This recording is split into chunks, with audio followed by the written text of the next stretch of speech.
Have you ever heard of a man so feared that even the wind seemed to change direction when he passed by? In Jackson Hole, everyone knew his name, but no one dared to speak it out loud. A millionaire cowboy who spent decades behind invisible walls no one was allowed to cross. Until one autumn day, a little girl with pink gloves stepped into his world holding a broken cookie. What seemed like a simple gesture became the spark that ignited a past filled with pain, awakened buried emotions, and triggered a battle against enemies he thought were long gone. But be careful, because in this story, not every smile is innocent, and not every ghost stays buried in its grave. Stay with me until the end, because what's about to happen could change the fate of 3 lives forever. They say there's a man in Jackson Hole who made his fortune in silence, loved only once, and buried his soul beside the grave of the woman he lost.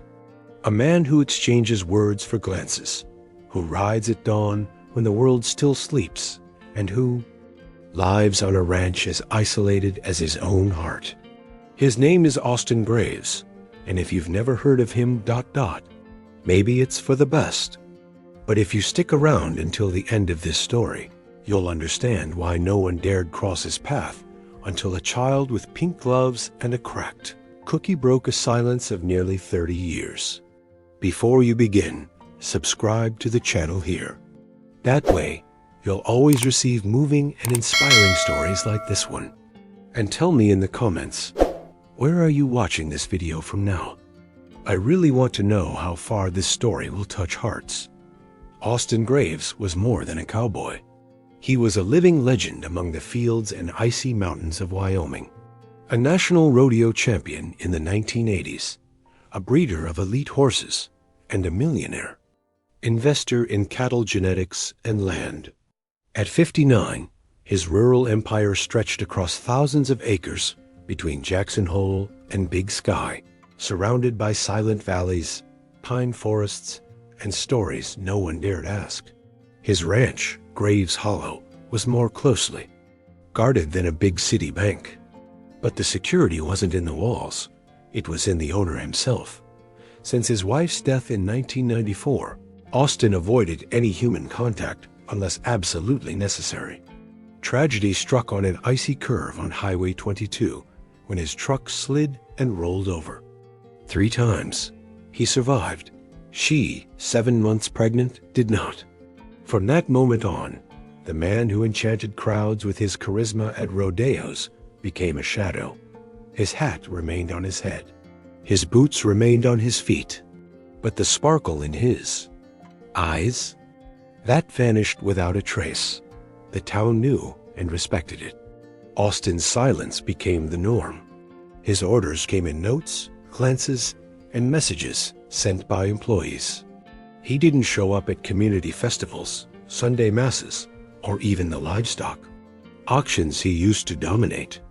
Anyone who dared to meet his gaze in the feed store aisles knew that a raised eyebrow was enough to end the conversation.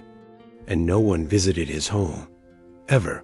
The ranch's main house was an old, 2-story wooden house with an L-shaped porch and windows overlooking the valley.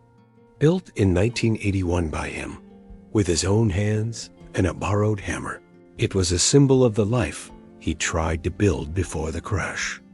The place was clean and organized, with rustic furniture, tapestries inherited from his mother, and a fireplace that was rarely lit. The telephone was a rotary dial, and the radio, always tuned to 1980s country stations, played names like George Strait, Willie Nelson, and Patsy Cline. Over the past 10 years, he dismissed housekeepers, cooks, even secretaries. He said he could fend for himself. He allowed only 2 regular cowboys and a manager named Harvey, a gray-haired man who had once worked with his father. Harvey was the only one allowed to speak to Austin about personal matters, and even then, he did so sparingly. Silence ruled. The ranch, no one laughed out loud. No one asked questions. It was like living in a ghostly cathedral that smelled of leather and hay. But that fall of 2023, Harvey received an urgent request. The previous cleaning lady, who came only twice a week to clean the main rooms, had retired for health reasons. They needed someone new, discreet, quick, and who wouldn't ask questions? Harvey placed a simple ad on the local radio station, and within 2 days received a call from a woman with a sweet, firm voice, Margaret Walker, Maggie, as she preferred. To be called was a widow, a single mother, and a recent arrival in Victor, Idaho, less than an hour away. She lived with her 4-year-old daughter in a small rented apartment above a hardware store. Her husband had died 2 years earlier in a forklift accident. Since then, Maggie had been cleaning and sewing to make ends meet. When she heard about the opening, she didn't hesitate, even without knowing who the silent boss was. She had only one request. She had to take her daughter Ellie with her. As she had no one to leave her with. Harvey took a deep breath. He knew his boss didn't tolerate noise. But he also knew that, deep down, Austin Graves wasn't as dead inside as he pretended. He went to the main house that afternoon, found his boss on the porch staring at the horizon, and simply said, "I found a cleaning lady. She has a young daughter. Can I hire her?" Austin didn't look. He just nodded. And that, for Harvey, was more than he'd expected. That night, in the cramped apartment, Maggie told Ellie they were going to visit a beautiful place with real horses. "But you have to promise to behave," she said, kneeling in front of her daughter. Ellie, her cheeks rosy and her eyes shining, responded excitedly, "Can I bring my oatmeal cookies to share with the horses?" Maggie smiled. "Maybe, but only if we don't leave on the first day." And that's how it all began. Maggie's old escort trudged up the gravel road to Graves Hollow Ranch. The morning mist covered the fields like a gray blanket, and Ellie, sitting in the back seat with her doll slung across her lap, stared wide-eyed out the window. "Mommy, this place looks like something out of a movie. It even has a white picket fence." Maggie smirked, but the tightness in her chest wouldn't go away. She knew she couldn't afford to make a mistake. Not with this job. Not now. The mansion loomed through the trees like a sleeping giant. Dark wood, tall windows, a chimney billowing. Faint smoke, a fairy tale cottage. With an owner, everyone feared as if he were a villain.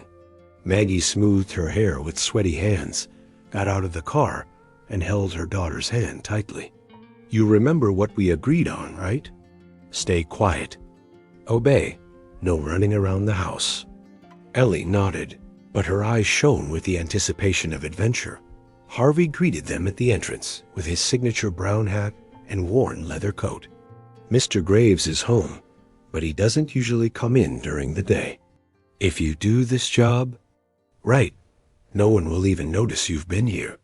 He glanced at Ellie, who returned it with a gap-toothed smile. "Is she talkative?"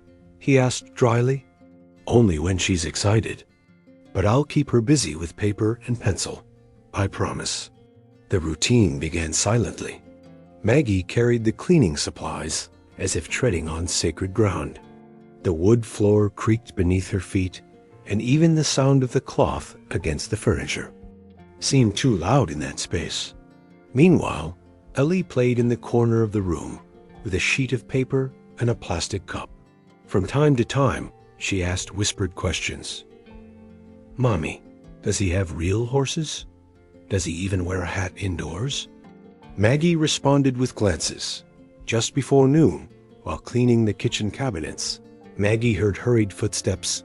and then silence. "Ellie?" he called, his heart pounding. She ran through the house, past the living room, opened the back door, and saw with her blood running cold that the barn door was ajar. Without thinking, she crossed the yard, her apron flying behind her. But when he reached the door, he stopped and fell silent. Inside, Austin Graves knelt, oiling an old cell, and before him, like an out-of-place detail, stood Ellie, standing there, wearing pink rubber gloves too big for her small hands. She held out a cracked biscuit, as if it were a royal gift. "Do you want half?" "I only bit off one side," she said, her tone so innocent it was impossible to ignore. Austin looked up slowly. Maggie almost didn't recognize the look. There was no anger, just surprise, a surprise that felt painful. And then he spoke. "Thank you." A single word, but it echoed like thunder in Maggie's ears. It was the first time I'd heard his voice. The first time anyone since she'd arrived had addressed Ellie with kindness. On the way home, Ellie replayed the scene like someone telling a fable. "He said yes, Mom." "He really said thank you. He has the eyes of a sad cowboy, you know." Maggie drove in silence, her heart racing. That small interaction could mean everything or nothing. But something inside her already knew. That man, behind the silence, wasn't as empty as he pretended. The next day, when they arrived at the ranch, there was a plate in the kitchen. Above it, a note taped to it. The biscuit was better than the one at the bakery. If she brings another one, she can play in the barn. Only if she stays quiet. Signed, A.G. Maggie read it once, twice, 3 times.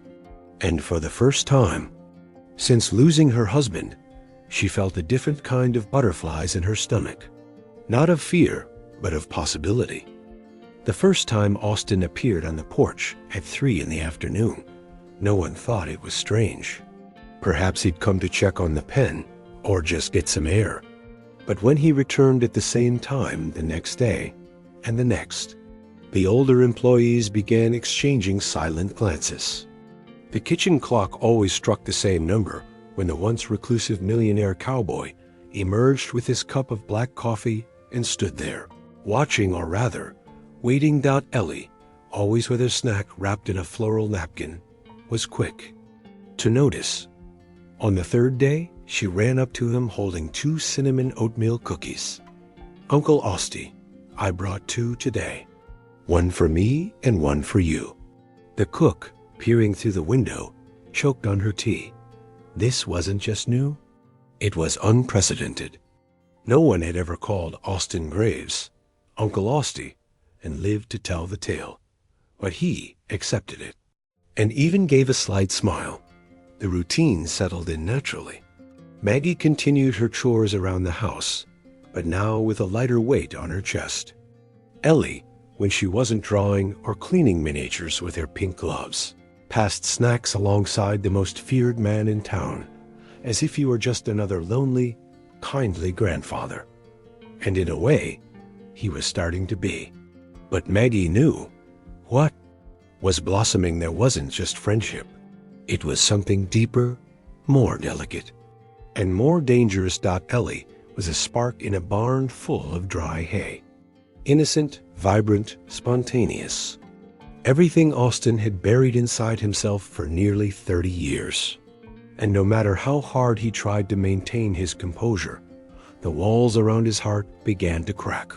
First came the quiet smiles.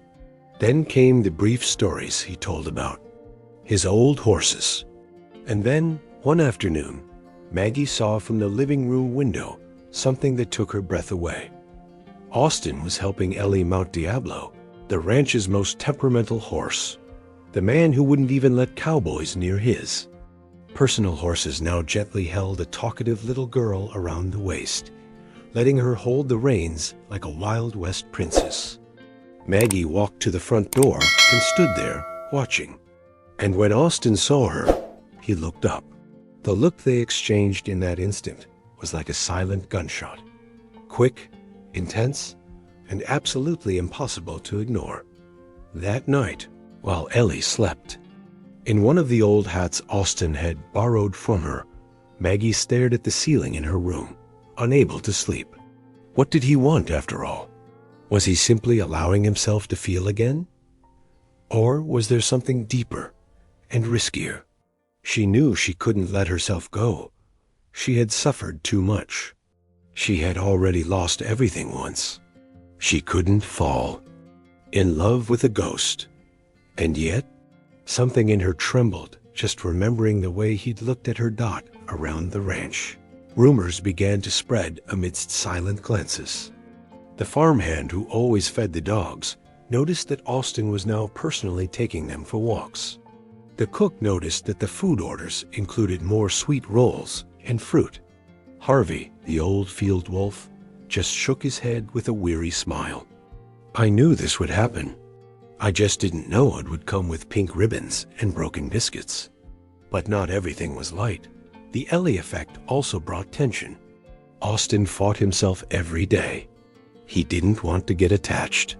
He didn't want to break the promise he'd made at his wife's grave, that he would never let another love in. But love was already coming in, through the windows, through the child's small hands, and through the delicate silence of that woman, who knew where to step without making a sound. The next morning, something different happened. When Maggie arrived in the kitchen, she found an envelope on the table. Inside, a note written in the same firm handwriting as always. I want to show you something. Today, at 4 p.m. in the back barn. Just the two of you. Aggie. Maggie's heart raced. It wasn't just any invitation. It was a summons. And she knew nothing after that encounter would be the same. The news came from Ellie's whispered mouth, like everything that changes the course of a story. As she ate her oatmeal cookie on the back porch, her feet dangling in the air and her pink mittens hanging over the back of her chair, she said, as if letting a secret slip into the wind, I'll be 5 this Saturday, but it's okay if we don't have cake. Mom always sings happy birthday with a candle in the sliced bread. I like it that way too. Austin heard those words as he stood beside the horse trough. He said nothing, but something inside him stirred, something old, forgotten, covered in dust and longing. 5 years. That was how old his son would have been, if he had been born, if he had lived, if the icy curve hadn't taken everything. He turned without a word, went into the office, and did what he hadn't done in a long time. He called Harvey. We're going to prepare a surprise. I want the cook, the gardener, the 2 farmhands. Nobody says a word. Understand? On Friday, the entire ranch was in silent motion. The cook spent the day testing cupcake recipes with colorful frosting, while Maggie, clueless, cleaned out the cupboards in the main house, thinking the strange weather was just another change in the weather. The ranch hands decorated 3 horses with lilac ribbons and boughs around their necks. And near the creek, where the grass was softer and the wind was lighter, they set up a picnic with flowered blankets, pillows, and a basket filled with small charms. Early on Saturday morning, Maggie arrived holding Ellie's hand, dressed in denim overalls and a faded bow in her hair. The girl jumped for joy, unsure of what to expect. Harvey appeared at the entrance with a small smile and said, "The boss asked you to go to the creek field. He said he wanted to show you something." Maggie was surprised. The field? So early? But she didn't have time to hesitate. Ellie was already running off. What she saw when she arrived made Maggie gasp. There was a makeshift table lined with cupcakes, small hand-painted wooden horses, balloons strung on tree branches, and in the center, a plate covered with oatmeal cookies decorated with cinnamon hearts. Ellie stood still for a moment and looked at her mother with teary eyes. "Mommy, is this all for me?" Austin appeared soon after, wearing a new hat and a light blue shirt. He held a package wrapped in twine in his hands. He handed it to Ellie silently. She opened it slowly. It was a miniature cowboy hat, identical to his, with the initials EW engraved on the brim. The girl squealed with joy, put it on, and ran to hug him fearlessly. Austin bent down and returned the hug. Maggie watched with teary eyes, trying to comprehend what was happening before her. "This is the best birthday of my life," Ellie said, biting into a cupcake and dancing with one of the decorated horses. Austin just smiled, but it was a different smile, deep, filled with something he hadn't allowed himself to feel in decades. Maggie approached, still in shock. "Mr. Graves." This whole thing, I don't even know what to say." Austin looked at her with a mix of kindness and intensity. "She deserves it, and so do you. Not all kindness needs to be repaid in cash." They were silent for a moment, just watching Ellie play with the hat spinning around on her head. But then, Austin spoke, his tone lower. "What you did here, what she did, is changing me, and I don't know if that scares me or saves me." Maggie felt her heart race.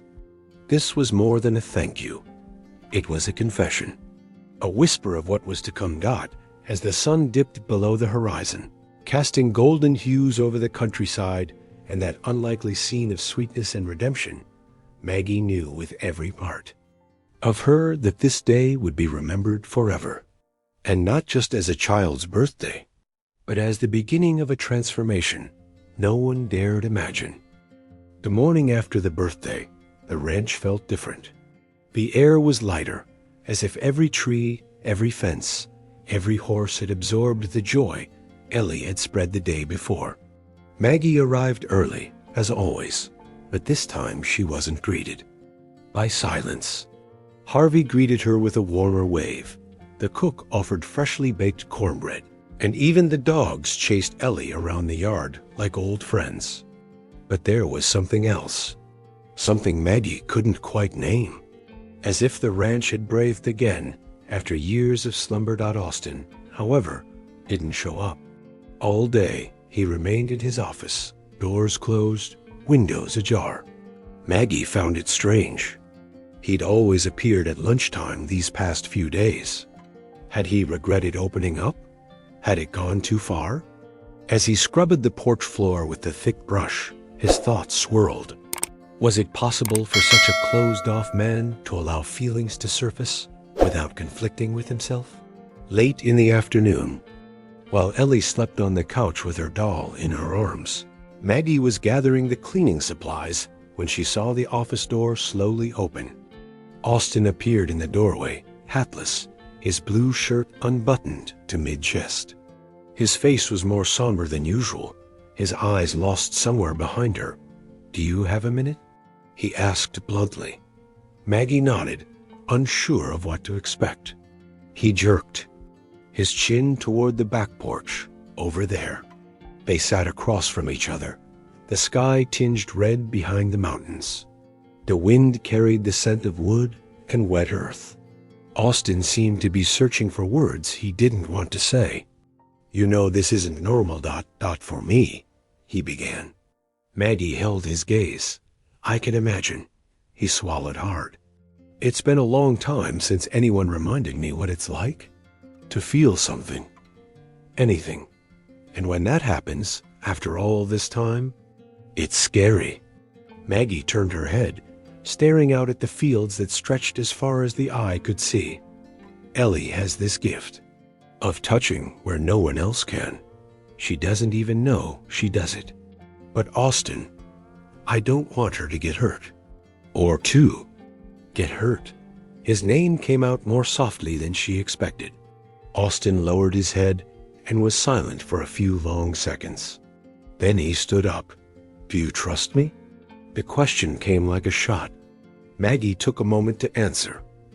"I think so." It was at that moment that he approached. And before she could think, protest, or understand, Austin placed a hand on her face, firm and gentle at the same time. His fingers, rough from so much time on the saddle and reins, contrasted with the gentleness of the gesture. "Tell me if you want me to stop." Maggie said nothing. His eyes were fixed on hers, as if seeking permission to breathe again. And then he kissed her. It was a restrained kiss, but one laden with everything that had been bottled up for decades. The wind picked up, the wood floor creaked, and deep inside Maggie's chest, something broke, not with pain, but with surrender. When the kiss ended, she took a step back. "This changes everything," she said. Austin just nodded. "I know." And for the first time, he looked vulnerable. Not like a weak man, but like someone finally tired of running from his own life. Night, Maggie didn't sleep. She sat on the couch, Ellie sleeping beside her, listening to the radio play an old Reba McEntire song. She stared at the ceiling and repeated his words, trying to understand what that kiss meant. She knew she was opening a door, but she also knew that behind it lay ghosts, wounds, and maybe something even worse. And in the middle of the night, as the moon illuminated the empty road, a black pickup truck drove past the ranch gate. A man got out. No one noticed his arrival, not even the dogs, but he wasn't there by chance. He carried with him something from the past, something Austin Graves had buried with his wife, and now it was about to resurface. The next morning, the sky over Jackson Hole was overcast. Heavy clouds gathered ominously over Graves' Hollow Ranch, and the sharp wind blew through the trees with a sound too sharp to ignore. Maggie noticed the strange atmosphere as soon as she got out of the car. The dogs, always excited to see Ellie, were agitated. Harvey paced quickly, back and forth, as if something were about to happen. And Austin was nowhere to be seen. Maggie led Ellie inside, her chest tightening. As she cleaned the windows in the main room, her eyes kept returning to the dirt road that wound its way to the ranch entrance. Something in her told her there was danger in the air, and that it wasn't from the storms. It was from the past, and she wasn't wrong. Shortly after 10 in the morning, a black pickup truck with Texas plates pulled up to the fence.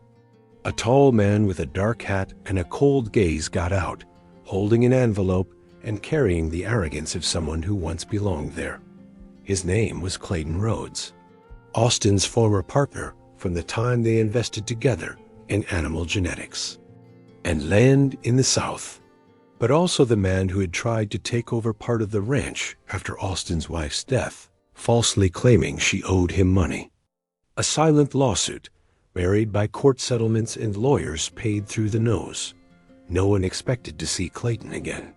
But there he was ready to unearth ghosts.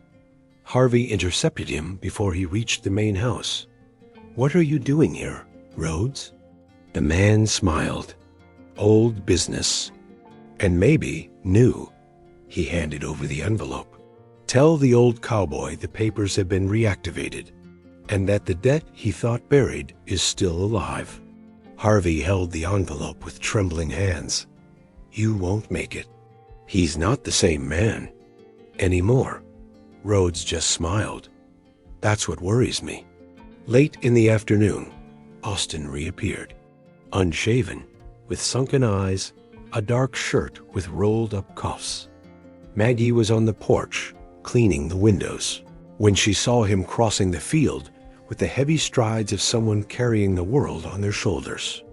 Ellie ran toward him, but he just brushed past her, placing his hand gently on her head, saying nothing. Maggie knew instantly something had broken again. That night, Austin called Maggie over to talk. They were alone in the barn, the horses whinnying softly like the backdrop to a slow-motion film. "The man who showed up today, he's the reason I've lived in silence all these years. He tried to take what was left of me, and now he's back." Maggie held her breath. "Are you afraid of him?" Austin smirked. "No, I'm afraid of what he might awaken in me." She moved closer. "You're not the man you were before Ellie arrived, or before I arrived." Austin looked at her intently. "And that scares you?" Maggie didn't hesitate. "It does, but it scares me even more, the thought of seeing you hide again." He slowly pulled her by the waist. "I'm not running away, not anymore." And then he kissed her. Unlike the first, that kiss wasn't just filled with desire, it was filled with promise. It was filled with pain, fear, hope. It was like opening a rusty door that would never be closed the same way again. Maggie felt his hands trembling on her waist, and Austin, for the first time in decades, he cried. Outside, thunder split the sky. Rain began to fall in thick drops, washing the ranch's windows, the fences, the past. But deep in the woods, Hidden in the darkness, someone was watching. Rhodes hadn't come just with paperwork. He had plans. And in his glove compartment was something that would prove that Graves Hollow Ranch held a secret Maggie hadn't yet guessed. Sunday morning arrived, shrouded in mist. Graves Hollow Ranch seemed suspended in time, plunged into a heavier than usual silence. Maggie noticed as soon as she woke, the sound of birds had disappeared. Not even the dogs barked. It was as if even nature itself was waiting for something to happen. Ellie slept peacefully, her hair spread across the pillow, still wearing Austin's old shirt as pajamas, a makeshift gift from a night when rain had caught them unawares in the field. But Maggie couldn't relax. There was a heaviness in the air. A nameless discomfort dot in the kitchen. Harvey brewed coffee with more force than necessary, grinding the beans as if wrestling with the past. "Rhodes is back, isn't he?" Maggie asked. It wasn't a guess. It was a certainty. Harvey just nodded. "He won't stop, Maggie. He's sniffing something big. Austin knows it, and he's trying to decide whether to face it or run away once again." Maggie gripped the edge of the sink tightly. He's not that man anymore. Not after Ellie. Not after all this. But Maggie was wrong on point. Austin still harbored a habit of keeping everything to himself. Instead of speaking, he locked himself in his emotional cell, where only horses and silence were allowed. And that morning, he left early. He left a short note. "I'll be back before dark. Don't let Ellie leave the main house." The note was cold, direct, but it hid something only Maggie could perceive. Fear. The rain began to fall at noon. First light, then heavy and icy. Ellie played with wooden figures near the fireplace, while Maggie tried to read, but her eyes wouldn't stay on the page. The clock on the wall seemed to slow down, and when the hand struck 6 p.m., Austin still hadn't returned. It wasn't till 8 p.m., with the sky completely black, that his truck pulled into the ranch. But he wasn't alone. Rhodes was right behind him in an armored SUV. Maggie ran to the porch as soon as she heard the roar of the engines. Austin got out, his face tense, his eyes dark with anger. Rhodes opened the door, as if he owned the place, and walked to the fence. "Your new life is beautiful, Graves. A new woman, a smiling child, a ranch in bloom. It's a shame all that can disappear with the stroke of a pen." Austin stood his ground. "What do you want?" Rhodes laughed. "You know what I want." And now, with her name involved, this Margaret Walker, everything could get even more juicy. Just imagine headlines saying the reclusive widower was hiding a woman and her daughter on the ranch while circumventing old contracts.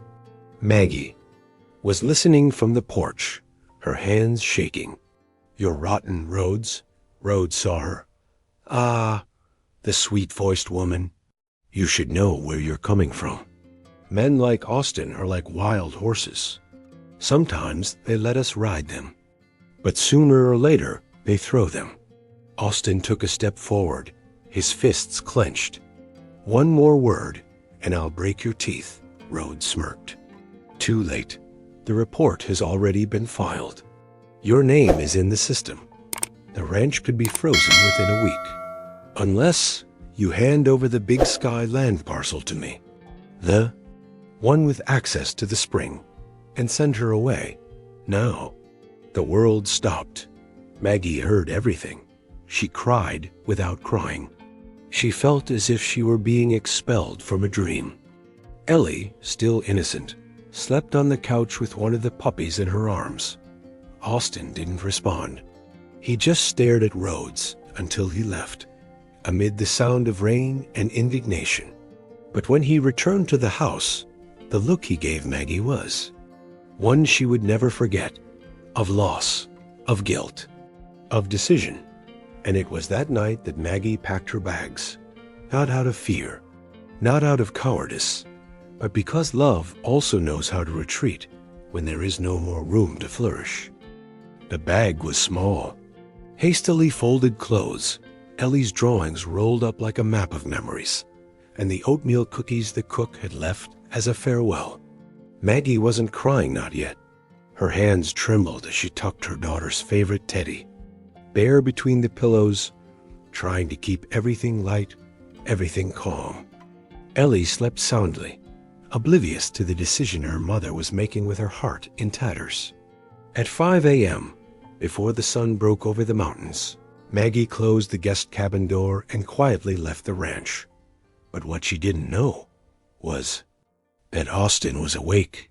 From the top of the main porch, he watched her car disappear down the road, shrouded in fog.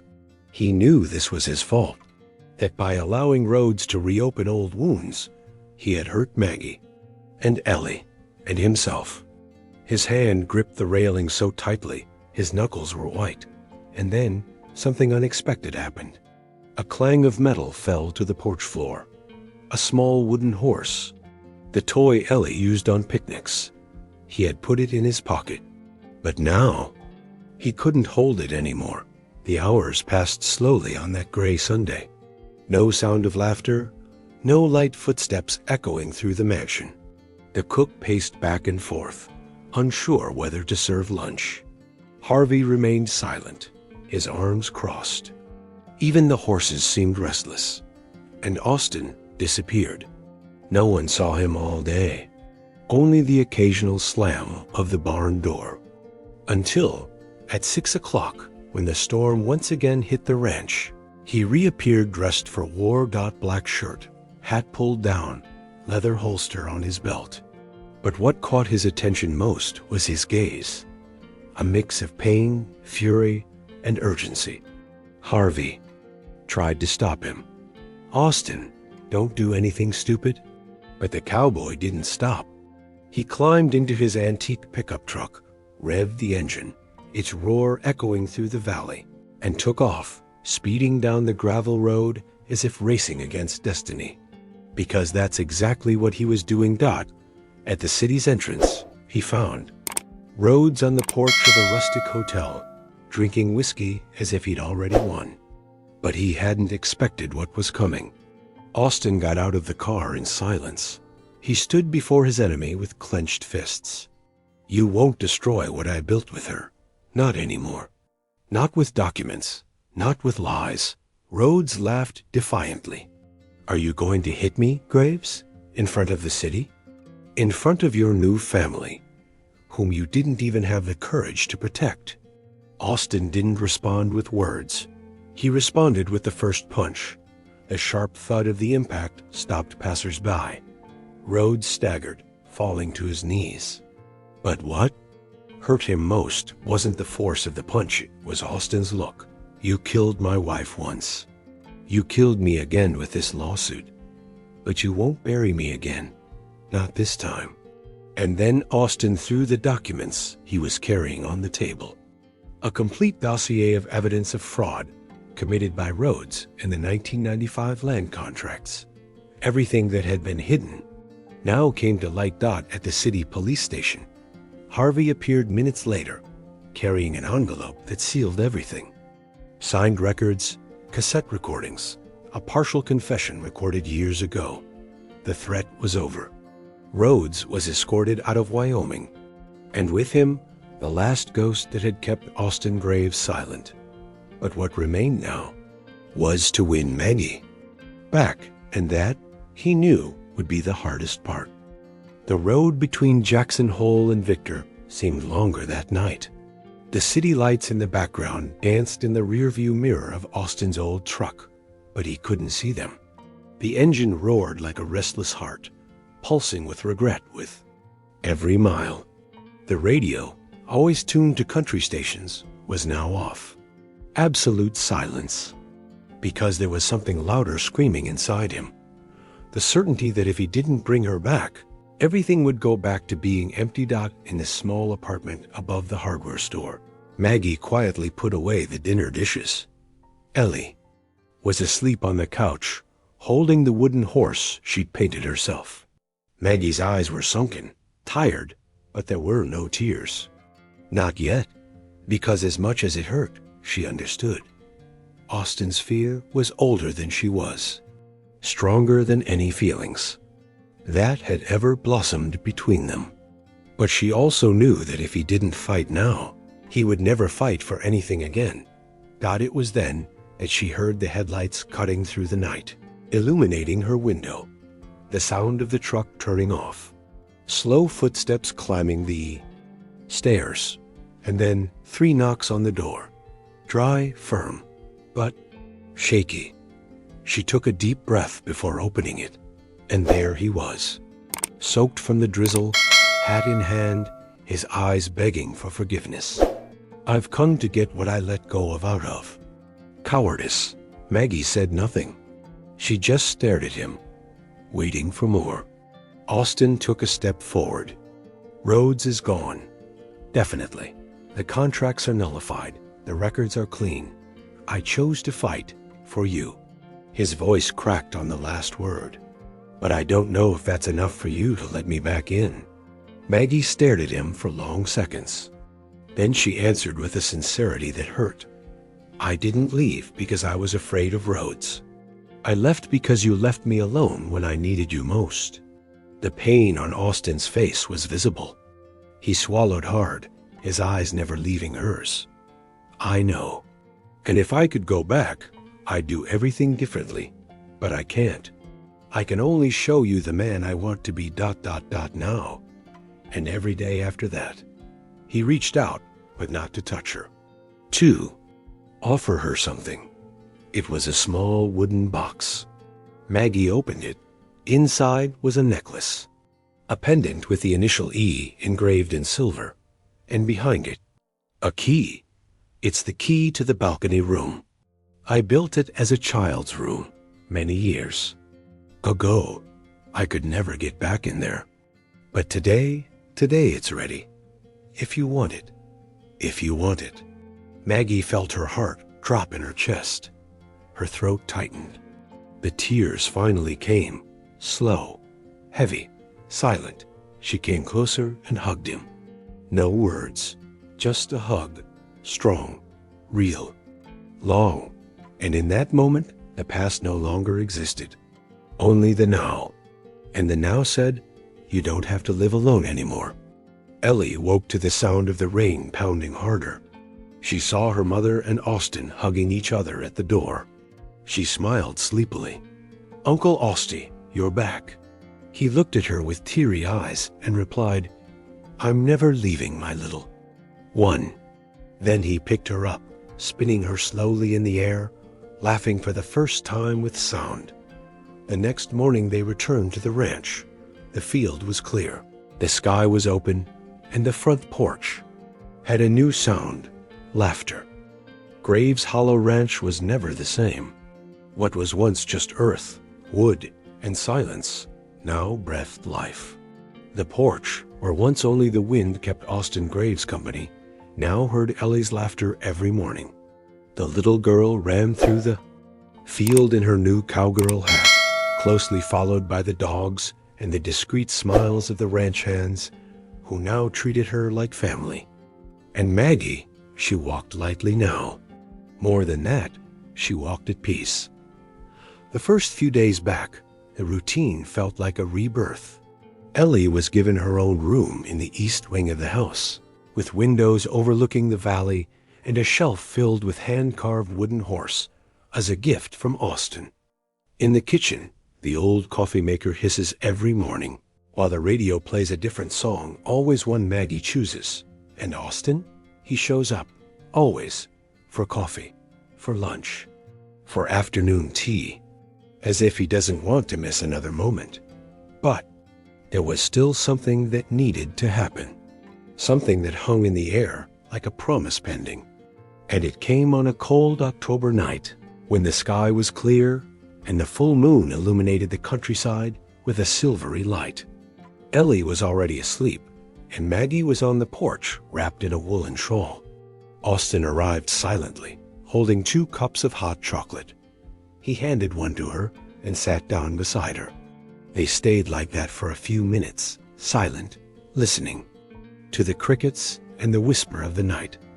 "Are you afraid this is too good to last?" he asked, not meeting her eyes. Maggie smiled. "No, I'm afraid we don't try hard enough to make it last." He nodded. "I buried my heart almost 30 years ago. I thought it would never beat for anyone again, but it came back because of you." She looked at him tenderly, her eyes welling up. "And you came back because of us." Austin turned, took something from his jacket pocket, and held it out to her. It was a small blue velvet box. Maggie's eyes widened, her heart racing. But when she opened it, she found a simple silver ring with a small turquoise stone. Nothing fancy, but full of meaning. "It's not a proposal. Not yet. It's just a symbol that if you stay, this place will be more than a ranch. It will be our home." Maggie took his hand, squeezing it firmly. "I have no doubt, ever since that first cookie." And then, like fate, they kissed. Long, deep, without fear. There were no more shadows, no pasts, no ghosts. Just them. And the love born from the most unlikely thing. A child in pink rubber gloves and a cracker cut in half. And when Ellie woke the next day, she ran out into the field and saw her foster father, for that was what he was now, teaching 2 new colts to walk the right path. She called from the porch, "Uncle Austie, can I help you?" He looked up, smiled, and replied, "Only if you bring me a biscuit." And she laughed out loud, as if the whole world could fit into that moment, because maybe it really would fit. And so it was, that the millionaire cowboy no one dared to confront fell before the simplest gesture, true love. Not by force, nor by obligation, but because 2 souls, a wounded woman and a pure-hearted child, managed to touch where no one else dared to reach, inside a heart locked away for nearly 30 years. If this story touched you, if it made your eyes well up or your heart beat faster, then don't leave without subscribing to the channel. Here, you'll always find moving, inspiring, human, and surprising stories that warm our hearts, heal invisible wounds, and remind us of a simple truth: love transforms. And tell me here in the comments, do you believe that destiny can bring people together in such an unlikely way? Which part of this story moved you the most? Oh, and tell me what city or country you're watching from, because I love knowing how far our stories can go. Thank you for being here, for feeling along, and for being part of this journey. See you in the next story. And may it also change something inside you. See you then.